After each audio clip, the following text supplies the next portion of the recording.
জানিয়ে দিব এই মুহূর্তে আমাদের হাতে এসেছে বাংলাদেশের গুরুত্বপূর্ণ আপডেট সংবাদের শিরোনাম।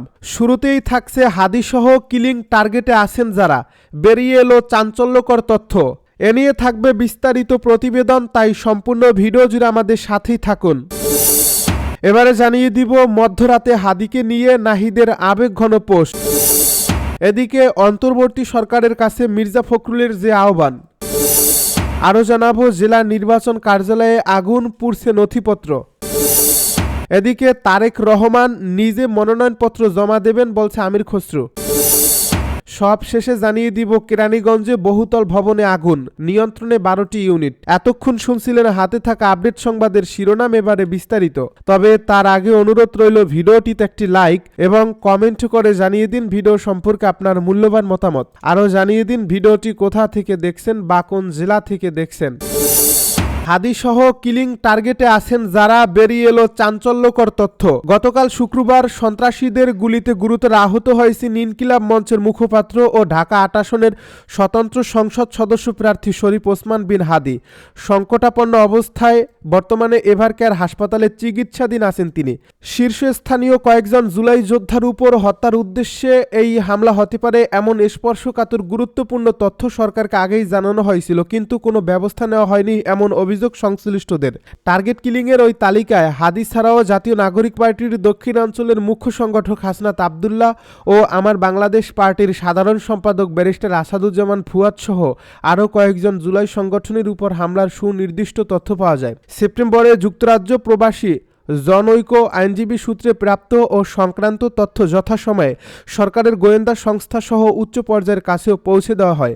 এমনকি খোদ ওসমান হাদিসহ 3 জুলাই যোদ্ধা নিজেরাই হুমকির বিষয়টি সরকারের দায়িত্বশীলদের নজরে আনেন। এছাড়া পৃথকভাবে যুক্তরাজ্য প্রবাসী ওই আইনজীবী নিজেও সংশ্লিষ্টদের সঙ্গে বিষয়টি নিয়ে কয়েক দফা আলাপ করেন। সূত্র জানায়, হত্যার হুমকির বিষয়টি নিয়ে ওই আইনজীবী সরকারের সংশ্লিষ্টদের কাছে তার কাছে আসা বিশ্বাসযোগ্য তথ্য উপাত্ত তুলে ধরেন। এ সময় তিনি তথ্য প্রাপ্তির সুনির্দিষ্ট সূত্রেরও উল্লেখ করেন।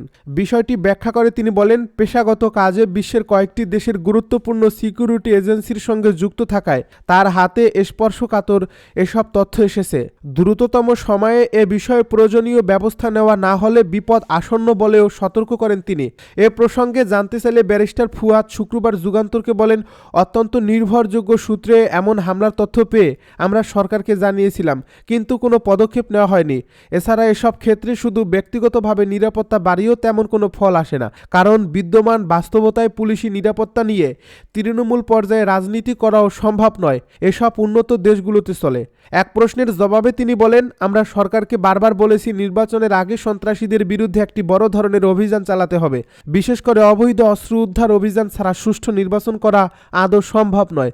শুধু কয়েকজন হিসকে চোর ধরেই লোক দেখানো অভিযান সবার জন্য আত্মঘাতী হতে বাধ্য। মধ্যরাতে হাদিকে নিয়ে নাহিদের আবেগঘন স্ট্যাটাস। ইনকিলাব মঞ্চের মুখপাত্র এবং ঢাকা ৮ আসনের স্বতন্ত্র সংসদ সদস্য প্রার্থী শরীফ ওসমান হাদিকে গুলি করেছে দুর্বৃত্তরা।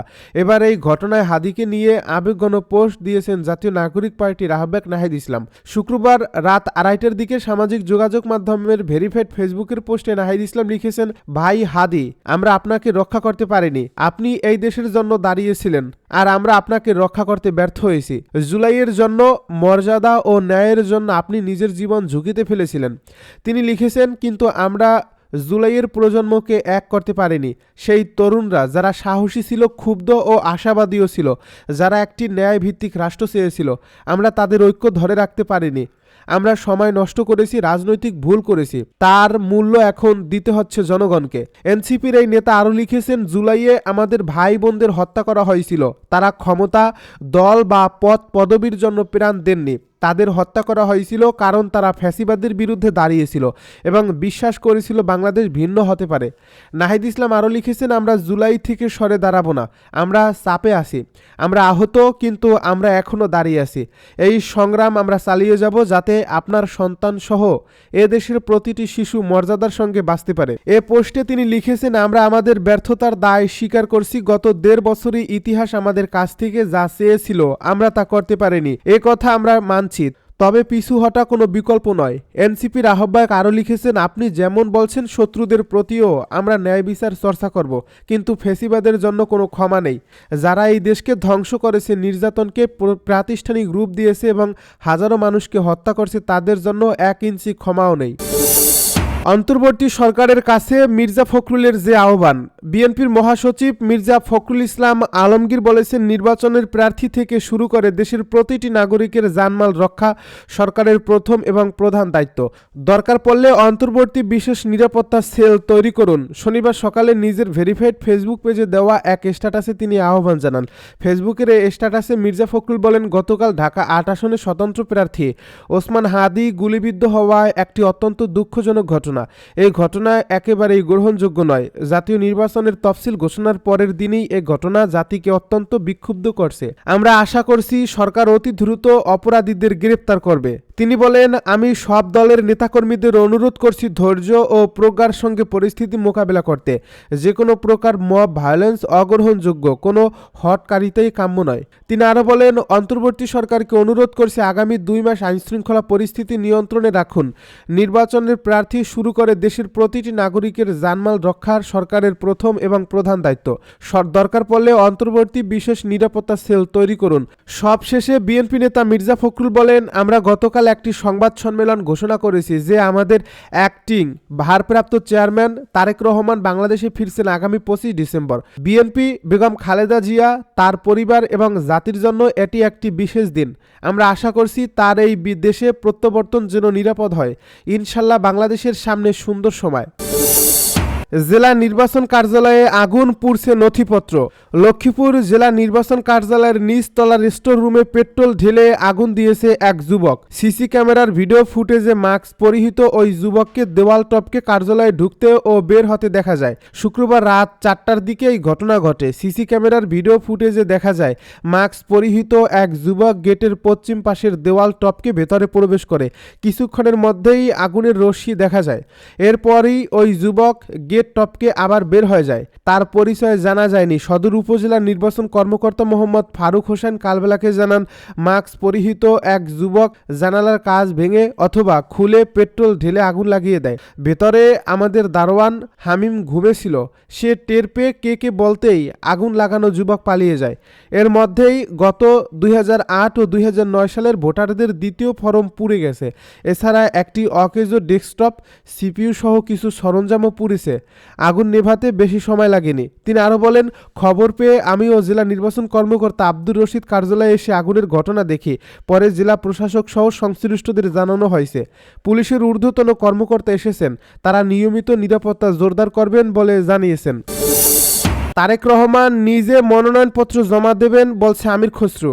বিএনপির ভারপ্রাপ্ত চেয়ারম্যান তারেক রহমান নিজ হাতে মনোনয়ন জমা দেবেন বলে জানিয়েছেন দলের স্থায়ী কমিটির সদস্য আমির খসরু মাহমুদ চৌধুরী। শুক্রবার বিকেলে চট্টগ্রামে দলীয় নেতাদের সঙ্গে মত বিনিময় সভায় তিনি একথা বলেন। সভায় নেতাকর্মীদের উদ্দেশ্যে বক্তব্য দেওয়ার পর সাংবাদিকদের আমির খসরু বলেন, তারেক রহমান নিজ হাতে ওনার মনোনয়ন জমা দেবেন সমস্ত জাতির সামনে।